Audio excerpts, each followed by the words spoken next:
Subang Jaya, a buzzing city in the Petaling district, Selangor, Malaysia. Malaysia, truly Asia. Yes, my home country, Malaysia. A former beauty queen was found murdered in a car near a quiet underpass close to the Subang International Airport. It was a brutal murder, chilling.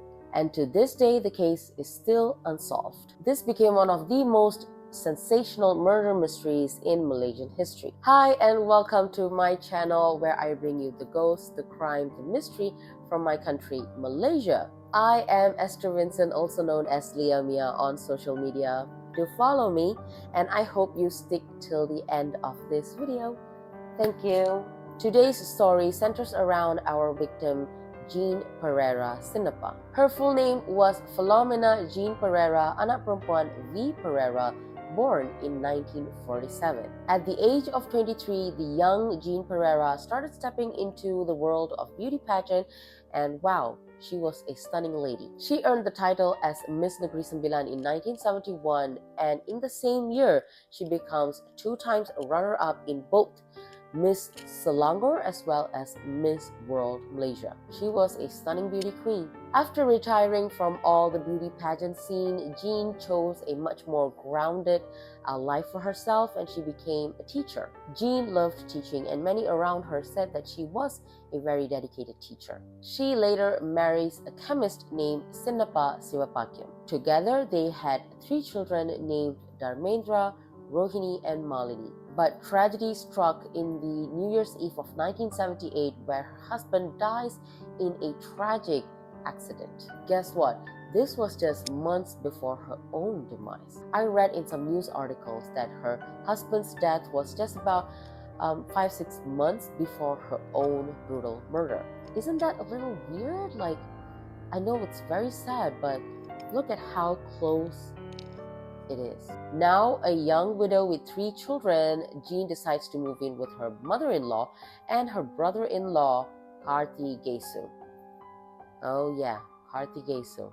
Remember that name. Karthi Gesu was a psychology lecturer at the Specialist Teachers Training Center in Cheras. Now here's where the story gets a little weird. It is said that the brother-in-law, Karthi Gesu, had long harbored feelings for Jean, his sister-in-law.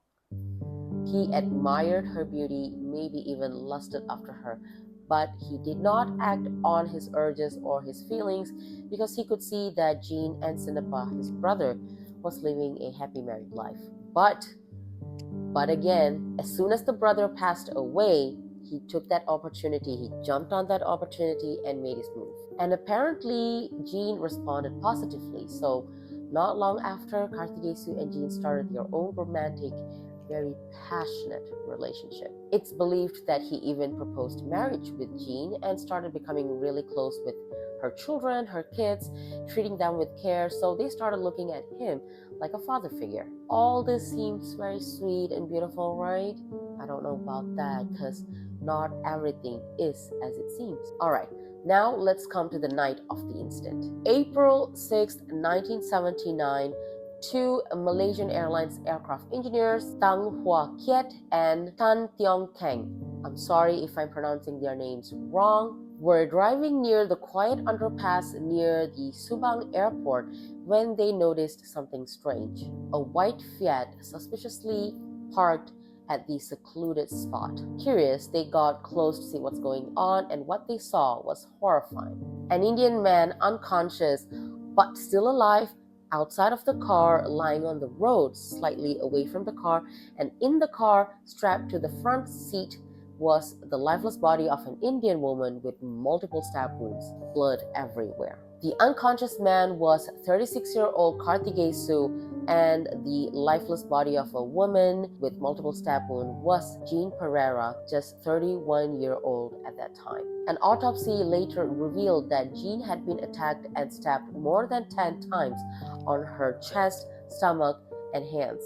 Now, listen closely. This part is important. She had 2 stab wounds on her upper right chest, 2 more on her lower right stomach, 4 stab wounds on her left hand, and several more across her body, mostly on her right side. This clearly suggests that she fought back, like she did not go down without a fight. Now, thinking about it, putting some thoughts into it, most of her wounds, her stab wounds, were on the right side, right? And who was on her right side in the car? The driver. You gotta remember that Malaysian cars, the driver's seat is on the right side. So who was driving? Kartikesu.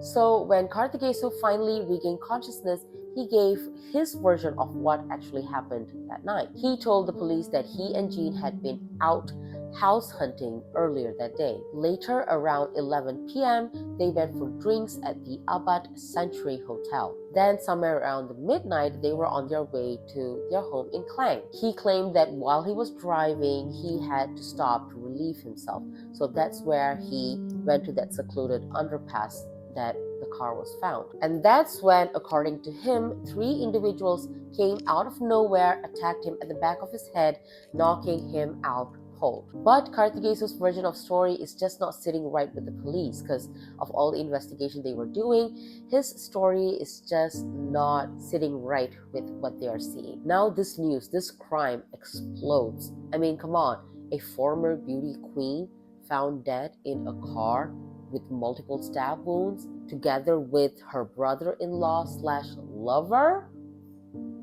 How would that not spread?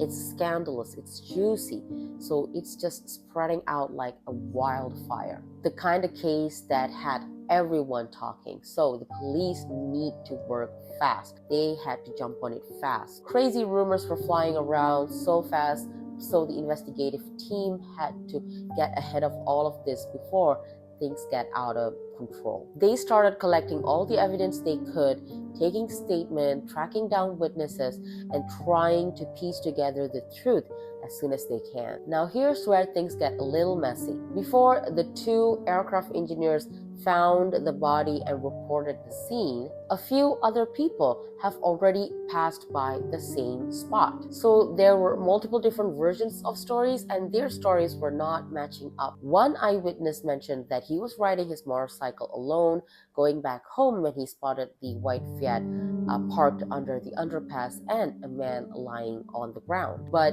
he didn't stop to help further because he thought that this might just be a trap to get himself robbed. And honestly, who can blame him? Like, even now we hear stories, with decoy of children or someone hurt, and when you go down to help them, they rob you instead. So this particular eyewitness went on his way. But then just minutes later, a few other people have drove by the same spot as well. But they didn't see a man on the road. They just saw that white car parked in that secluded area. So now we've got a problem. How can Kartikesu be lying on the ground now and then not be there and then be there again? Because as per the different witnesses' stories, some said that they saw Kartikesu at an earlier point of time, and then later on some said that there was no human being around the car, just a car.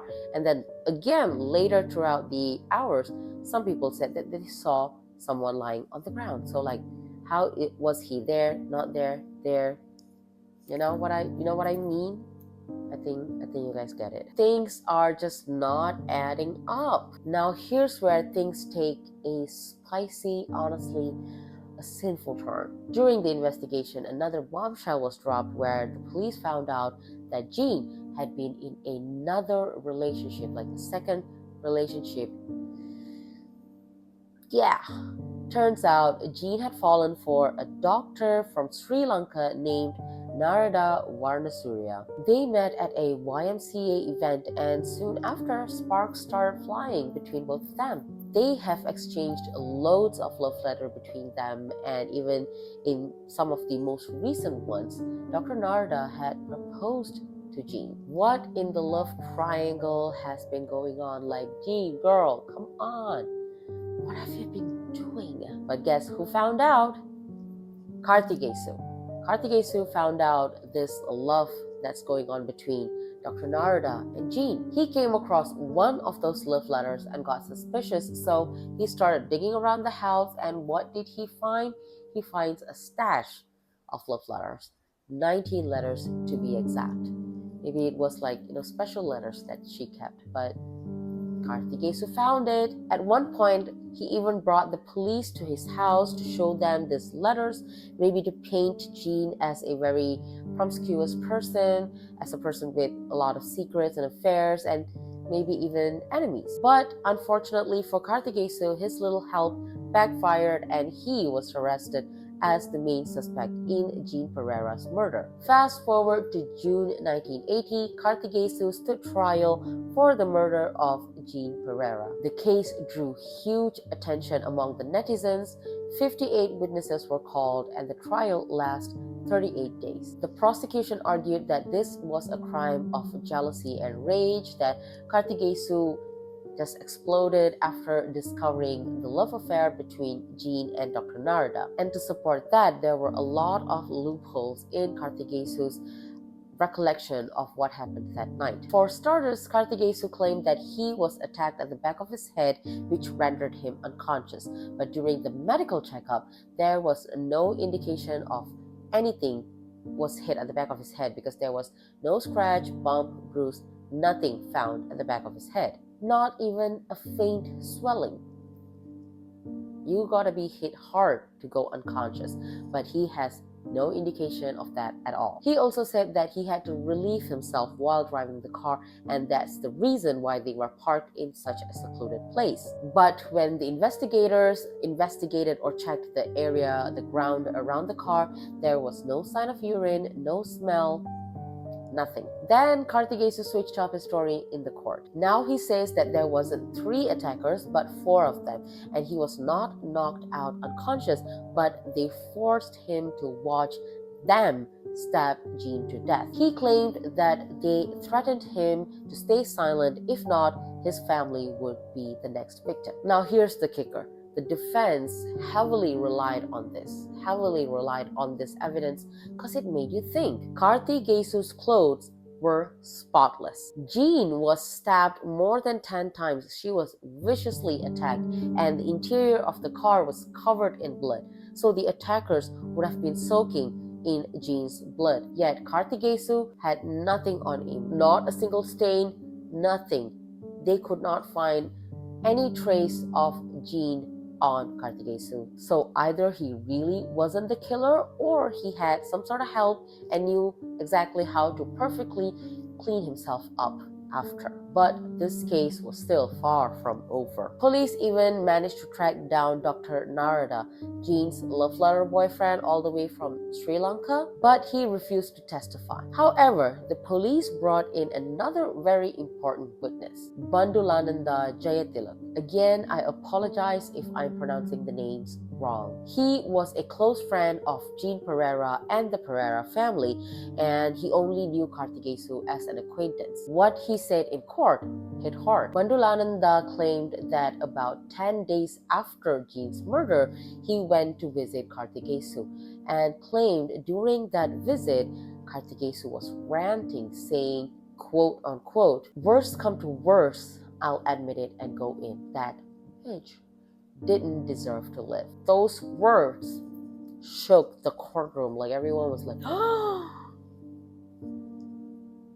Yeah, very unfortunate for Karthikesu. The jury took it very seriously. And on August 1st, 1980, just a little over 4 hours of deliberation, the verdict came in. Karthikesu was found guilty of murdering Jean Perera and was sentenced to death by hanging. Karthikesu goes on to appeal his verdict while in prison, and then comes a twist so wild that this just feels like a scene from a movie. Bandulananda Jayatilak, Bandulananda, the key witness, he comes forward and confesses that he had lied on oath. Yes, confessed that he lied on such a serious case to the court. Like, I don't know. He claimed that Jean's family pressured him to give a false testimony and that Kartigesu never said any of those words. Jean's mother was reportedly shocked by the accusation.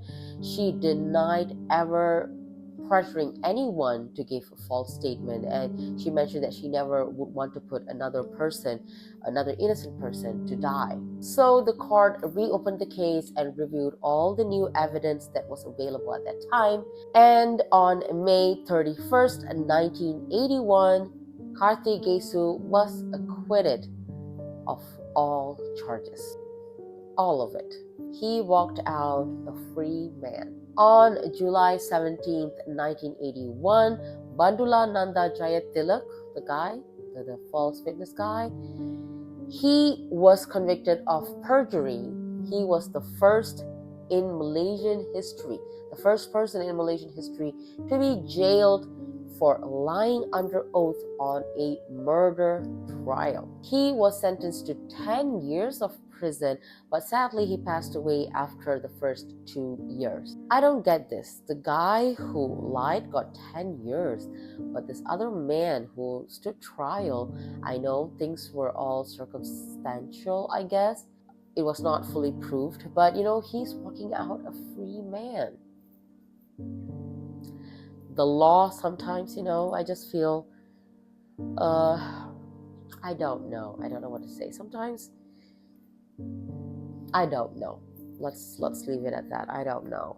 As for Kartigesu, after his release, he went back to his home in Klang, resumed his job back as a psychology professor. He even got married, had 3 kids, 2 daughters and a son. He went on to live a very quiet life after all the chaos and passed away on August 2023 at the age of 81. But as for Jean Perera's murder, still unsolved, still a mystery. Who really killed Jean Perera that night? Was it Kartigesu and he got away with it? Or was it someone else entirely? The truth lies under a tragic mix of secrets, lies, misunderstandings. Only Jean would know. I truly hope that Jean's children and her family was able to find some sort of peace, because there's no closure to this case.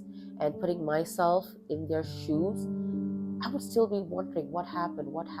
That thought just never leaves you. So even if they have not gotten any closure, I truly hope they found some peace. This case being unsolved is really heartbreaking in so many levels. But that is it for today, you guys. We've come to the end of today's video. If you guys are still here watching, thank you so much. Do leave me a like. Do comment on what you think about this case, what goes on your mind, your thoughts, and subscribe if you'd like to see more of ghost, mystery, and crime in this channel. Until then, I will see you soon. Take care and be safe out there. Bye.